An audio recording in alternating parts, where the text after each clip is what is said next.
It's a beautiful March afternoon. We thought we'd come to Pier 16 to beat the crowd, but it seems like we're not the only ones with this bright idea. Hundreds of people are here, and just like us, they're trying to get their hands on one of the few tickets available to see Ground Zero. Because so many people want to see the recovery site, the next available viewing time is almost 3 hours away. So to pass the time, we decide to check out the South Street Seaport Museum just around the corner. It's there that we meet John Putnam. We ask him how New Yorkers have changed since September 11th.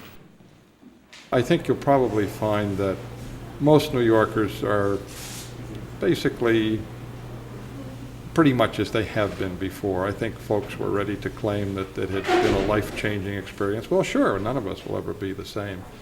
And we were noticeably more polite for a few days, but we all got over that. I mean, New Yorkers are basically considerate and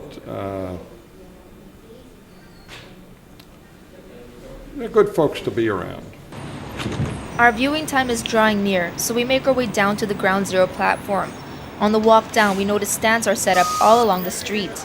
Everything is being sold, from hats and t-shirts to mini statues of the Twin Towers. It seems like this tragedy has become a tourist attraction. And with so much action all around us, we don't even see what's in front of us. We've arrived, and our hearts sink.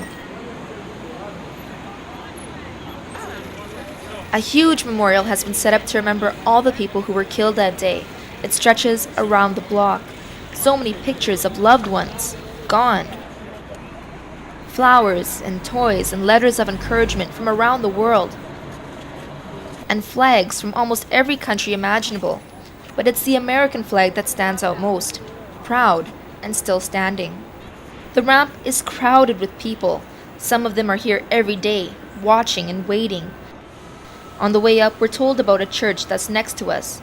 The clock on the top stopped at 9:55, the exact same time when Building 1 fell. In the shadow of the church is a cemetery, full of dust and debris. The trees here had their bark stripped away by the force of the wind. But finally, we make our way to the top of the ramp. Okay, the ramp is about 2 months old.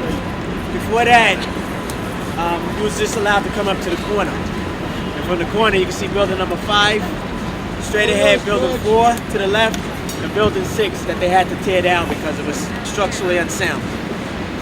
Right, then another 40 up. Almost 6 months have passed since September 11th, and the city is still in ruins. It's hard to imagine that this hole is all that's left of the World Trade Center. I remember seeing the Twin Towers when I was young, and it's hard to believe that those massive buildings are gone. For somebody who's never seen them, it's probably hard to imagine the loss. Not only the loss of New York's most famous structures, but also the loss of so many lives. Rescue workers still won't give up. Till this day, they're still pulling out bodies and clearing the site. While they were clearing the rubble, they found a perfect steel cross. It's now become a beacon of hope for New York. Behind the cross, smoke still rises from the building where the antenna on top of Tower 1 crashed. It's now covered with a tarp for safety reasons, and it will be torn down.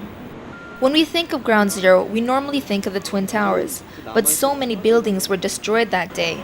This building has most of its windows shattered, and it's half the size it was before.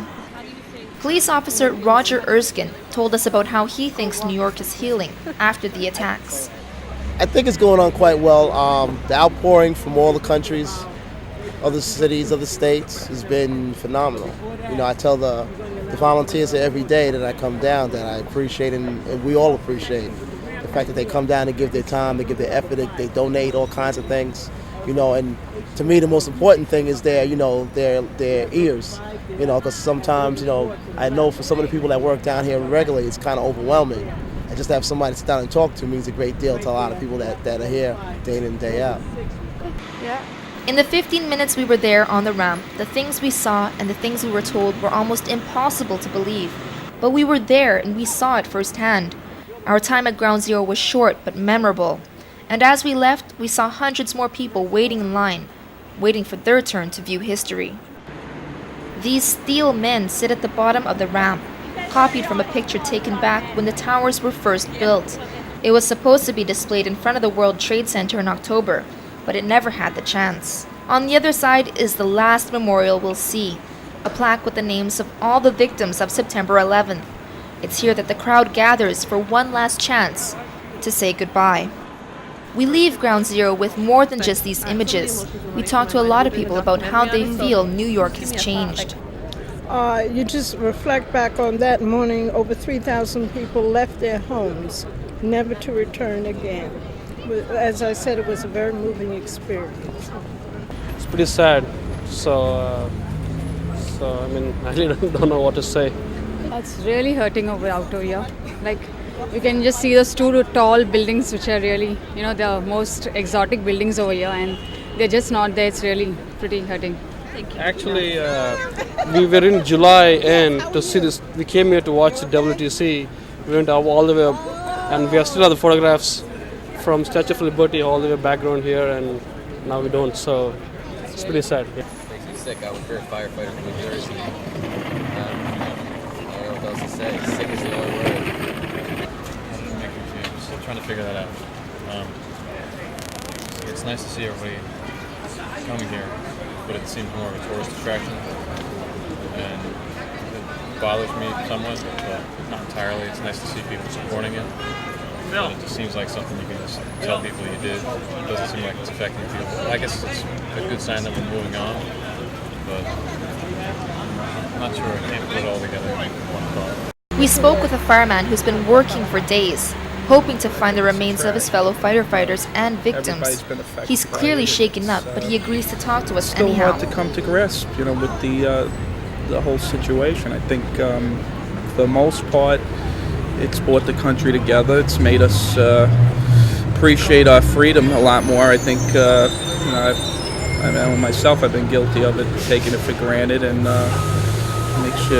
makes you appreciate life more.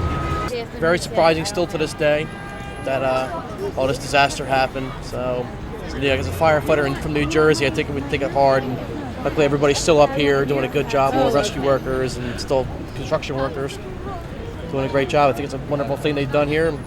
Hope it continues. Raise a lot of money for them. I'm very proud of this city. I'm proud of the people, and I think everybody from the citizens to the relief workers. Everybody who's assisted down at Ground Zero, the Salvation Army, the Red Cross. For me personally, it's been very inspiring, and I would say that it's given me a renewed faith in this city. And as a citizen of New York, I'm proud to be a New Yorker, and I'm very proud of this city. From the beginning, we knew that going to see Ground Zero would be a moving experience, but never did we imagine it would be like this. Everything we saw and everything we heard will stay with us forever.